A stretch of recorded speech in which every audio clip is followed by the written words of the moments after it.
Welcome to Get Your Goal with Paula B. I'm your host, Paula B. I'm a weight loss and menopause expert, certified life coach, and author of the book, Mind Over Menopause.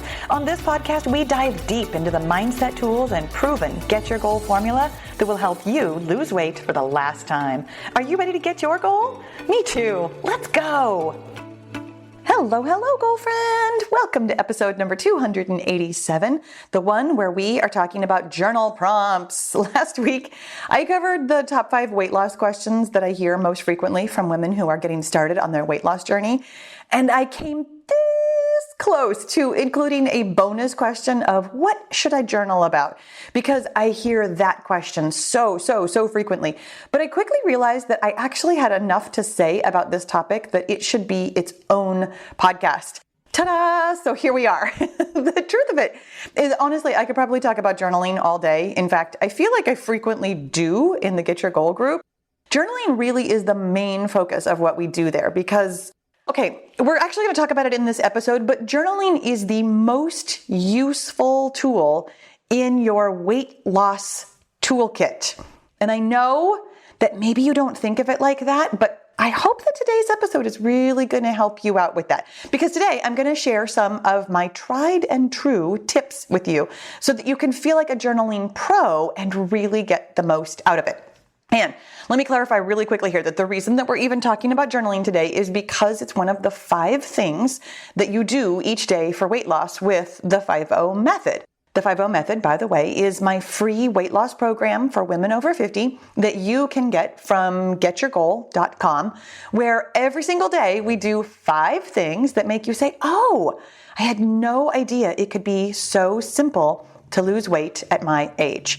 Every day we manage our mindset by finding our thoughts and deciding if they're helpful, which is what we're talking about today. Every single day we eat the right number of calories, which is your current weight with a 0 on the end. We drink the right amount of water, which is half your body weight in pounds in fluid ounces of water. We get the right amount of sleep by going to bed at the same time every night, getting up at the same time every morning, and not worrying about how much in between was actual sleep. And the 5th thing, we exercise moderately for about 23 minutes. And I find that so many women are really on board with 4 of these 5 tasks because water and sleep and eating and exercise, they totally seem more weight lossy than journaling, right? But in my experience, it's actually the mindset work that can really make the difference between long-term success versus those women who end up struggling or ultimately giving up. So for a really thorough conversation about the entire journaling process, not just journaling prompts, which is what we're covering today, but the entire journaling process with the 2-step tool, which is how I teach you how to journal, go check out episode number 252, which is how to journal for weight loss. And there's a link in the show notes or the description box. It's long. It's getyourgoal.com/podcasts, plural, /252 how to journal 4 weight loss. I know that's a lot to type in. Just go get the link from the show notes or the description box. Okay, so you guys, let's start in with my 5 journaling tips. I'm going to give you the tips first, and then I'm going to dive into each of them individually so that you have a really good understanding of why they're helpful for you. And then stick around to the very end because I've actually got a really special gift for you in the form of a free journaling prompt download. Okay, so here are my 5 best journaling tips and journal prompt tips. Number 1, know why you are journaling. Number 2, keep your journal prompt question simple and direct. Number 3, start your question with, what do I think about? Number 4, stick to one topic. And number 5, quit while you're ahead. I love that one, and we're going to get to it. But first, we're going to dig in with know why you're journaling. I think some of you might be like, Paula, I'm only journaling because you told me to. And I totally appreciate that. But this particular tip and my explanation of it will actually make your journaling so much more productive. The one and only reason that you are ever journaling is for self-awareness. This is super important. So many of us come to our journal looking to solve a problem or figure out the answer to a question or to try and feel better about something that's bothering us. But none of those are actually helpful ways to journal. Self-awareness is the gift of understanding what's going on in your brain. It's also the clarity to see what that thought could do and where it could take you. And it's the unskippable route of deep transformation. You literally cannot change your life or your weight or get any other goal without self-awareness. And I want you to notice, first of all, let's start with a little bit of self-awareness, how differently you feel thinking that the only thing you're looking for is self-awareness. It takes all the pressure off, right? Like you're not trying to resolve some big issue or figure out what you're supposed to do next. And you don't have to feel amazing afterwards because, in fact, sometimes you really won't. So thinking that you're supposed to feel better just layers on all this unnecessary judgment and pressure on top of your journaling. You're just here to see what's going on. Honestly, it's like window shopping instead of trying to buy the perfect outfit. This really helps you feel like journaling is no big deal. And yet, even though it feels like no big deal right now, the fun truth of it is that over time and with consistent journaling practice, you actually will solve problems and you will feel better and you will answer questions, just not in the exact moment of, okay, I've come to my journal today for this. It's much more of a long game. So in any one journaling session, the only thing you're looking for is self-awareness. And over time and with consistency, maybe you've heard me say that before, you will get so much more out of it. Okay, so journaling tip number 2 is to keep your journaling prompt question simple and direct. And let me back up here with the implied tip number 1A, which is that you're going to ask yourself a question rather than just stare at a blank page and have no idea what to write. Because I know that's how lots of us come to journaling. You hear the word journaling and you're like, okay, I'm just supposed to say whatever's on my mind, but I don't know what's on my mind. I don't really have any thoughts in there. Okay, well, first of all, you do, because even everything that I just said was a thought. But also, the way to open up your brain is to ask yourself a question. It is a fantastic way to become aware of what's going on inside. Your brain will actually always answer a question.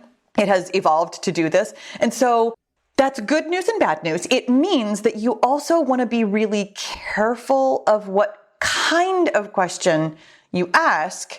Hence my tip to keep it simple and direct. Your best self-awareness is actually going to come in very short sentences, phrases even. The longer and more drawn out your question is, the longer and more drawn out your answer will likely be. And that makes self-awareness a little bit more difficult than it needs to be. So a good journal prompt is going to be something like, what do I think about the number of calories I ate today? Versus a not so good journal prompt like, what's going on with all the food that I've been eating over the last couple of weeks? Notice how the first sentence focused you in on today and a specific thing that happened. It's very, very clear and very direct. Whereas the second question has your mind running over everything you've eaten all week long, plus all the stress and other life stuff going on, and that might have caused it. And your answers could be about the project that you have at work, or the fight you had with your spouse, or the cake at that restaurant that you went to last Tuesday. You're kind of going all over the place when you ask yourself an all over the place question. So let me tell you that you are not aiming to fill your entire journal in one session. So a long and convoluted question and its attendant long convoluted answers is actually just unnecessary. Your daily 5-0 method task is to spend either 5 minutes journaling or find 5 thoughts, whichever one comes first. Journaling is intended to be a quick task. So that's why we stick with a clear, simple question, because it will encourage short, manageable answers. And the shorter your answers are, the more self-awareness you'll get out of them. Seriously. Tip number 3, I already demonstrated for you. Start your journal prompt with, what do I think about? And then fill in the blank with whichever simple, direct topic you'd like self-awareness around today. Asking your question this way will prime your brain to see all of your answers as thoughts, because they are. I want that to sink in for a second. Every single thing you think is a thought. And this is truly at the heart of self-awareness. Recognizing your thoughts as thoughts. They sound like facts in your head, and they're supposed to. This is your brain being a brain, because as humans, we evolved to agree with ourselves. It's a thing called confirmation bias. So everything in your head sounds truthful and factual.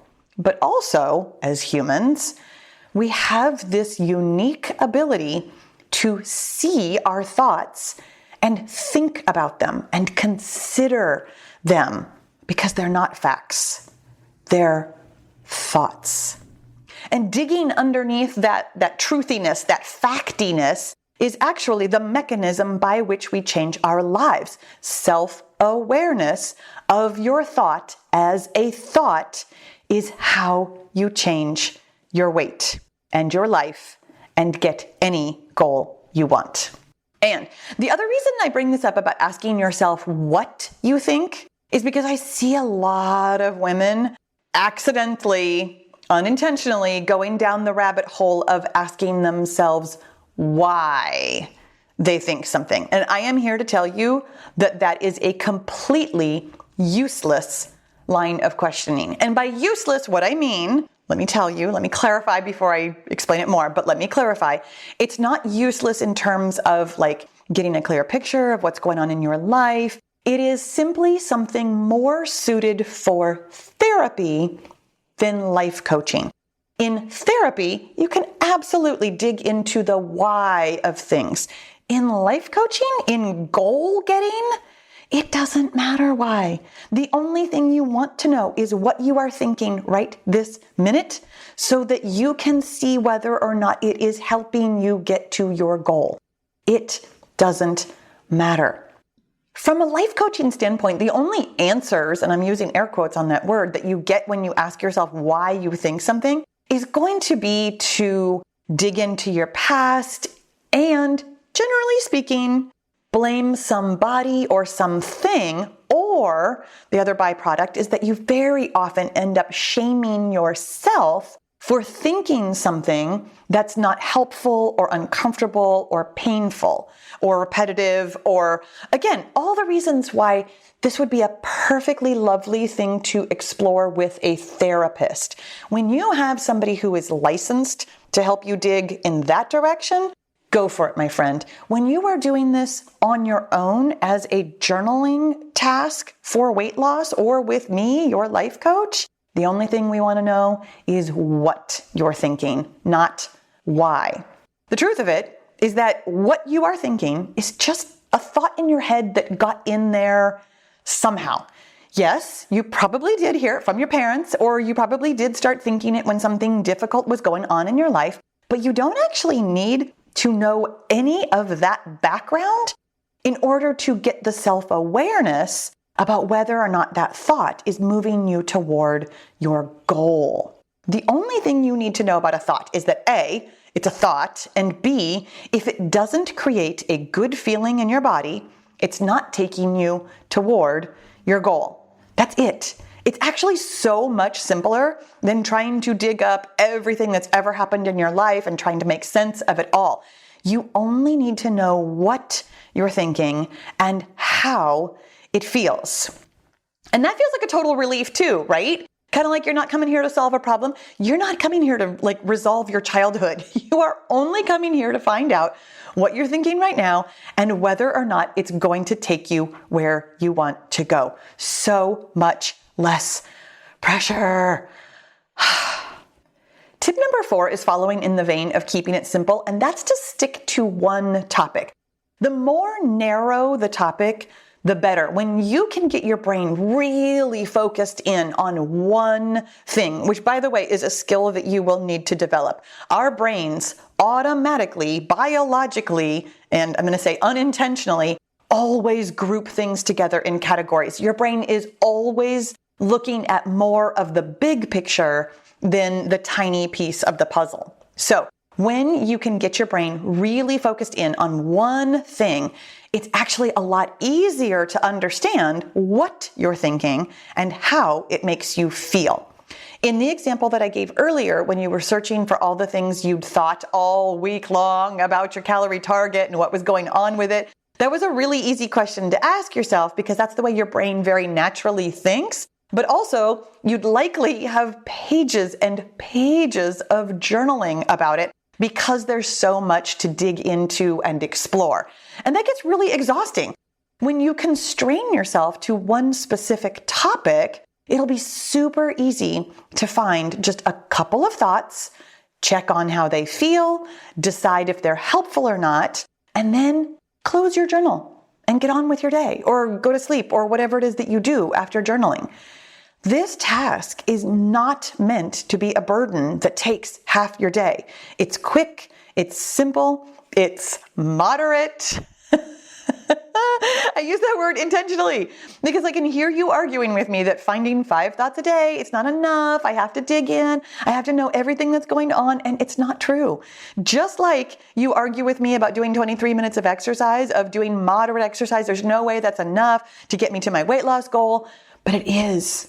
Because you're going to do this and the exercise every single day. It's consistency over time that gets you results, not finding 1,000 thoughts today and then never picking up your journal again. Raise your hand if you've been there. Now, this brings me to the last tip. Quit while you're ahead. 5 thoughts a day. Or 5 minutes if that's quicker, depending on whichever it is for you. But over journaling is very much like over exercising. It will wear you out. You'll burn out from the effort. My friend, if I and the 5-0 method teach you anything in life, let it be this. Consistent work done over time will get you further, faster, and more successfully to your goal than bursts of work done sporadically. Your journal will still be there tomorrow and the day after and the day after that. You never, ever, actually never need to find all of your thoughts. You just need to take a look at them 5 thoughts at a time. That is going to get you everywhere you want to go. Let me go over the 5 journaling prompt tips one more time, just in case you wanted to take notes. Although, again, in the show notes in the description box, there's actually a link to go to my website to find the actual page on my website that has this podcast. And there's a transcript, which, as far as I know, you could probably just copy and paste and print out rather than taking your own notes. But let me go over it again. My 5 best journaling tips. Number 1, know why you're journaling. Number 2, keep your journal prompt question simple and direct. Number 3, start your question with what do I think about? And then fill in the blank. Number 4, stick to one topic. And number 5, quit while you're ahead. My friend, now that you have a handle on exactly how to craft a fantastic journal prompt that will gain you insights and self-awareness in a quick and timely manner, I am actually going to give you 30 of them. I have a full month of weight loss journal prompts for you that can help you kickstart your weight loss journey or just kickstart your journaling journey. Here's how to grab your copy. It's completely free. You go to getyourgoal.com/podcasts, plural, /287-journal-prompts. That is the show notes for this particular episode. You can find the transcript there. And you'll get the fantastic PDF download that you can print and use for an entire month or more of journaling. And Here's your bonus tip. Tip number 6.